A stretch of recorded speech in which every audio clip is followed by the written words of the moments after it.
Jogeman ke anut wong abid sing bodho iku ngrusak iku. Salat kok berlebihan kok wiridane jek suwi, wacane kudu sakmene. Malah kadang ana mari carane gedhek ngene. Waduh, kok kabeh kok ana carane.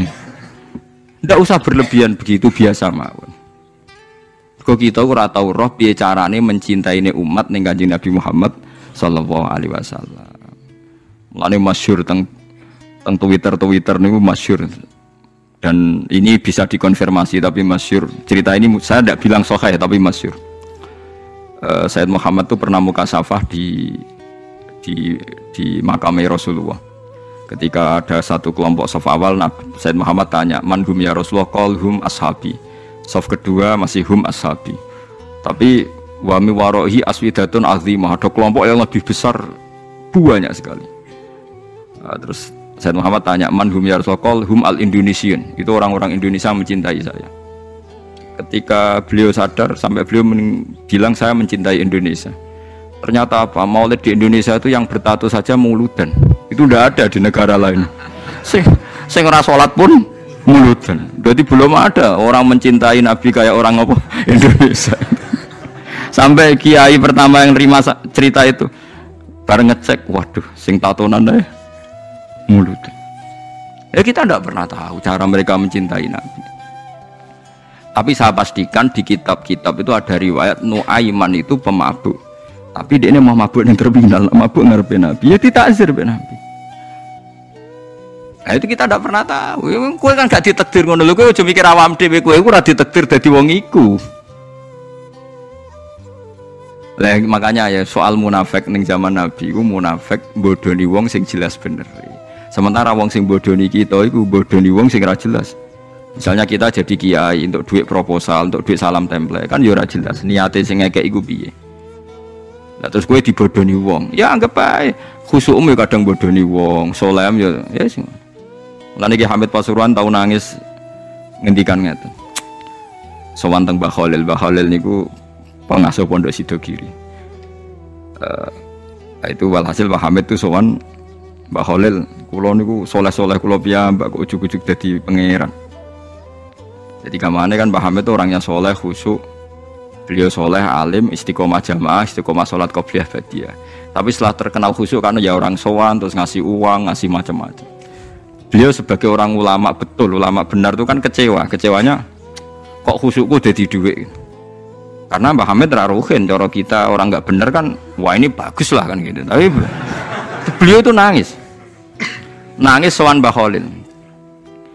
Mbah Khalil itu masih mbah-mbahnya istri saya kan. Mbah Hamid itu ya mbah saya karena misanane mbah saya. Nggak, saya cerita ini supaya sampean tahu bahwa saya pantas dapat cerita ini. Karena Ki Hamid itu misanannya mbah saya, kan orang Lasem. Dalam Siti Suwani itu mbah-mbahnya istri saya, Mbah Khalil. Jawab itu, ya itu urusamu aja. Jawab Mbah Khalil, itu urusamu. Makanya tidak ada ulama kecuali dua sikap sinis sama umat. Supaya jagani tidak semua kesolehan itu gak jadi duit. Makanya kayak seperti saya, roh Mbah Dimyati Pandeglang itu tidak kaget. Tidak mau nemuin tamu, beliau hanya sholat jamaah ketemu tamu mau liwat tok. Banyak ulama yang sinis, itu jangan kira sinis, malah buat dalili fal yukrim dhaifahu, ilmumu saya amatir. Karena beliau tahu kalau saya terlalu ramah, terlalu terbuka, jangan-jangan semua khusyuk saya dikonversi jadi uang, jadi kehormatan. Padahal saya khusyuk udah untuk ini, makanya ada ulama model Bahtim yang tertutup. Nah, malah nak teng Bangilan jenenge Misbah ana tamu jek ning lawang takok, "Ana apa kok rene?" Nyuwun barokah jenengan, wis tak barokahi nak gak ganggu aku, mulai. Jajal. Iya, jajal. Tapi ada ulama juga yang hormat sama tamu. Kata guru kula Mbah Mun hormat tamu, Ki Arwani hormat tamu. Karena perintah Nabi fal yukrim dhaifahu. Tapi yang tidak hormat tamu ya banyak. Ya sampean tinggal ngikuti mana. Nah kaya kowe ora perlu anut, niatan uta ora ana tamune lah. Oh malah penak kaya sampean penak. Niatan uta ora ana napa? Ora ana tamu. Jadi ulama itu banyak, Anda boleh milih, kefiahnya boleh milih. Tapi yang jelas khusyuk itu nak ditenani tetap jadi duit. Wong terkenal alim sing sowan akeh, terkenal wali sing sowan akeh, ku nak nganti mbok nikmati ku dadi donya. Solem dadi napa? Donya. Lan ada kula kan khusyuk semua. Kula nu misoi ruhin mbek ndongakno. Cara pangeran apik misoi, perkara nak misoi terus ruhin rapati seneng, tapi tak misoi terus ya seneng aku wah Gus. Wah, cah jablek tenan. Oh, cah kok eleke ngono. Oh, zaman kula kos teng kota gedhe angger sore baturi kula tak usir. Kan mulai sakit bojo. Mboten arep-arep kula kesel. Ya wis teng kriteng cah elek diusir-usir cek teko. Jadi ku sirine kenapa banyak ulama tertutup.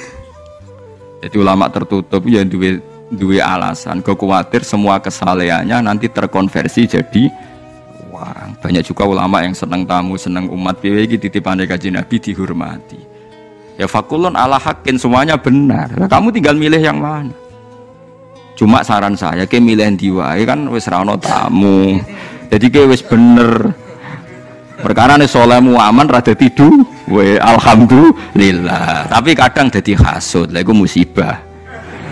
Jadi wes rada tidur, jadi hasud. Lah itu sekere kok hasud bareng terus.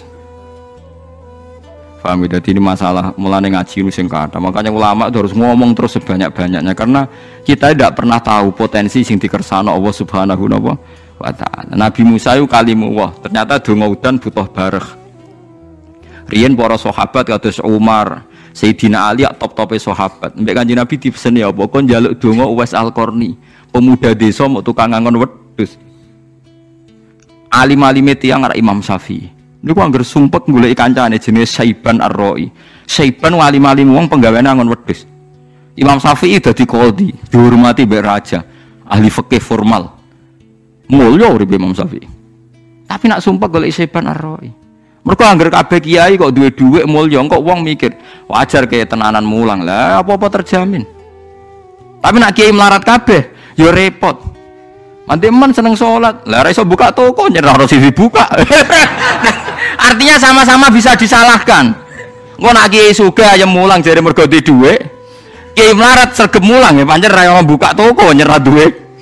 Sama-sama bisa digugat. Makanya Allah bikin nabi macam-macam. Ono sing Nabi Sulaiman sugih blegedu. Ono nabi melarat gudiken Nabi sinten sapa? Ayo. Nabi Nuruhen.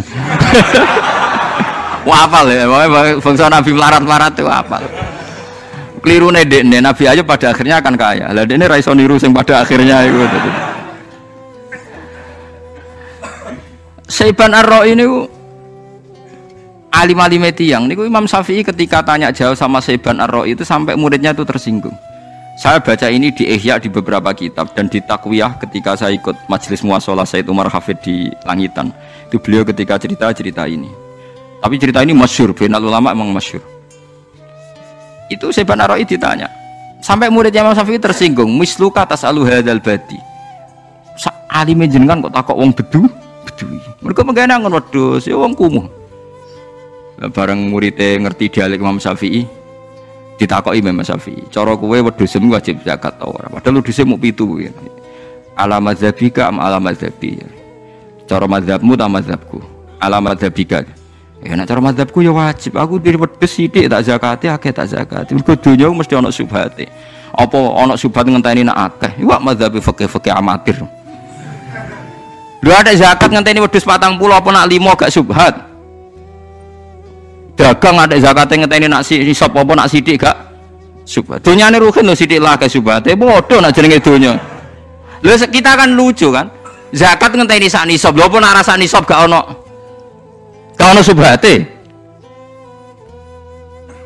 paham sih kalau maksudnya akhirnya murid Imam Syafi'i mulai wih wong kok pinter iki mulai meriah ditake alamat dzabika alamat dzabi ya nak alamat dzabi semua dunia cek akeh sithik wajib zakat. Nak alamat dzabika yang ngenteni sak nisab. Akhirnya takok apa sampai beberapa hukum. Tiap ditakoki angger ditakoki alamat dzabika alamat dzabi. Alamat dzabika jadi madzhabam piye terus diterangno. Terus akhirnya mulai terus muridnya lagi ngerti. Masya Allah cerita jebul Imam Syafi'i udah konco walim tukang ngangon apa wedhus. Ya karena kita tidak pernah tahu. Jangan-jangan kita ibadahin sholat istiqomah jamaah mergono santri urip mapan. Jangan-jangan nak rono santri gak sregep nopo jamaah. Kita tidak pernah tahu. Jangan-jangan cintanya kita pada kados kula mulang ngeten iki. mulang seneng mergo ana sing ngaji. Jangan-jangan nek sing ngaji wong sitok ora semangat. Lah niku kula duwe murid-murid sitok itu. Tapi tak ulang semangat ngeten. Giling-gilingan nek kula mulang ora krana sing ngaji akeh. Ya pancen kepen mulang.